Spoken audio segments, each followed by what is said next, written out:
In a couple of weeks, right, families are going to be sitting down at the traditional Thanksgiving meal. Getting the family together for a meal more often should be a big-time goal for the entire group. There are many benefits to having family meals. Gail Bell from Parenting Power here to explain exactly what's going on. And I know sitting down, having a family meal, I knew it was important, but you have some interesting stats that you wanted to read off to make sure we get this right. I do. As to how pivotal and how crucial it is. That's right. So Yeah. we need to know that 50% of Canadian families have only 3 to 5 meals a week. Wow. Together. There's 21. I did my math pretty good, hey? Yeah. Most still have the TV on or some electronic on during that time, and most meals are 20 minutes or less. So thank you for letting me read these, because it is pivotal. It's very important. Let's get this on people's radars. So compared with teens who rarely have family dinners, those who have 5 or more times a week are 42% likely to drink alcohol, 59% less likely to smoke cigarettes, and 66% less likely to try marijuana. Okay, so also those teens that had regular family dinner, 3.5 times less likely to abuse prescription or illegal drugs. Yeah.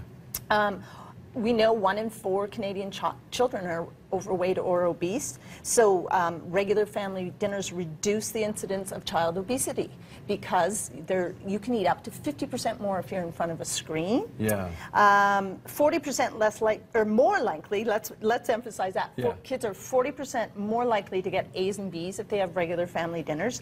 And the key ingredients about family dinners that sometimes we forget about: we're developing language skills. We're expanding the vocabulary. They're learning how to listen. And if you learn how to listen, you also know that you will be listened to, which is wonderful.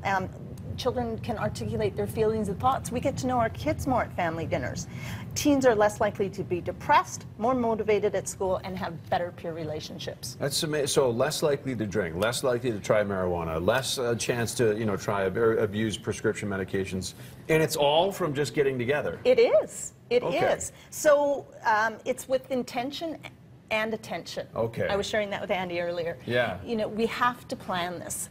It doesn't have to be every meal. It doesn't have to be dinner. Start small. Maybe if you haven't been doing it, no electronics. Sure. Commit to that Phones as a away. family. Yeah. Phones away, television screens away.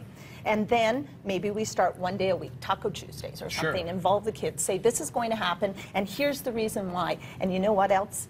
They ask kids. Teenagers like it. Really? They like spending more time with their parents at a dinner table. Sometimes it doesn't feel like that. I know. I can tell you. So, we also have to be intentional about what we're talking about. It's not eat this, eat that. Peas, Just present the meal. One meal, don't short cook. Kids are great. Sometimes it takes 15 to 20 times for them to taste something before they'll eat it.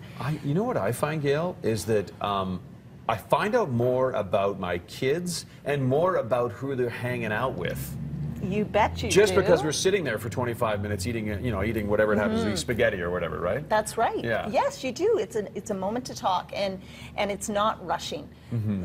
Schedule that time out just like you would a swimming lesson or something else that's important to your family.